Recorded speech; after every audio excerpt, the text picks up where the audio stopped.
প্রধানমন্ত্রী নরেন্দ্র মোদীর মন কি বাতের 136তম পর্বে বিশেষ গুরুত্ব পেল উত্তর পূর্বের এই রাজ্যের ঐতিহ্যবাহী বাদ্যযন্ত্র। প্রতাপগড় মণ্ডলের 51 নম্বর বুথে দলের কর্মী সমর্থকদের সঙ্গে বসে অনুষ্ঠানটি শোনেন মুখ্যমন্ত্রী অধ্যাপক ডক্টর মানিক সাহা। এদিন প্রধানমন্ত্রী দেশের বিভিন্ন প্রান্তের সংস্কৃতি, লোক ঐতিহ্য ও শিল্পকলার প্রসঙ্গ তুলে ধরেন। সেই ধারাবাহিকতায় তিনি এই রাজ্যের ঐতিহ্যবাহী বাদ্যযন্ত্রের বিশেষ উল্লেখ করেন, যার সাংস্কৃতিক ঐতিহ্যের জন্য এক গর্বের স্বীকৃতি হিসেবে বিবেচিত হচ্ছে।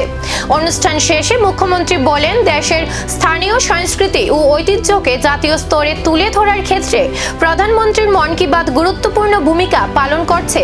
তার বক্তব্যে এই রাজ্যের ঐতিহ্যবাহী বাদ্যযন্ত্রের উল্লেখ শিল্পী, সংস্কৃতি প্রেমী এবং নতুন প্রজন্মকে আরো অনুপ্রাণিত করবে বলেও তিনি আশাবাদ ব্যক্ত করেন।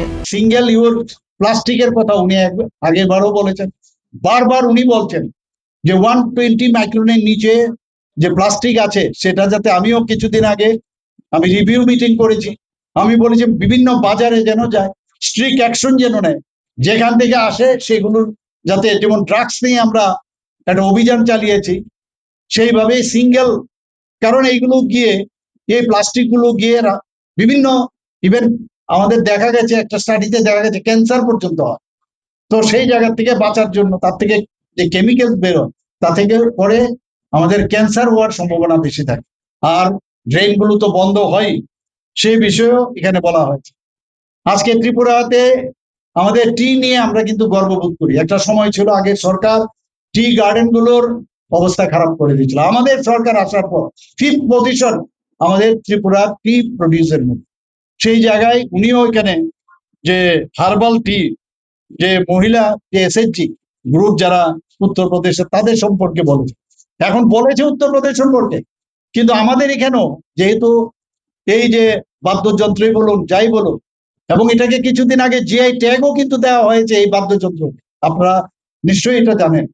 তো এইরকম ভাবে আমাদের এখানে টি কে নিয়ে আমরা বিভিন্ন নামে টি যাতে ভালো করা যায়। কিছুদিন আগে আপনারা দেখেছেন এখানে ইনভেস্টার সামিট হয়েছিল, এবং সেই ডেস্টিনেশন ত্রিপুরার ইনভেস্টমেন্ট সামিটে প্রায় 1200-র মতো, আমরা এক্সপেক্ট করেছিলাম 500-র মতো ইনভেস্টার্স আসবে, সেখানে 120 জনের আপনার 1200-র মতো ইনভেস্টার্স এসছে।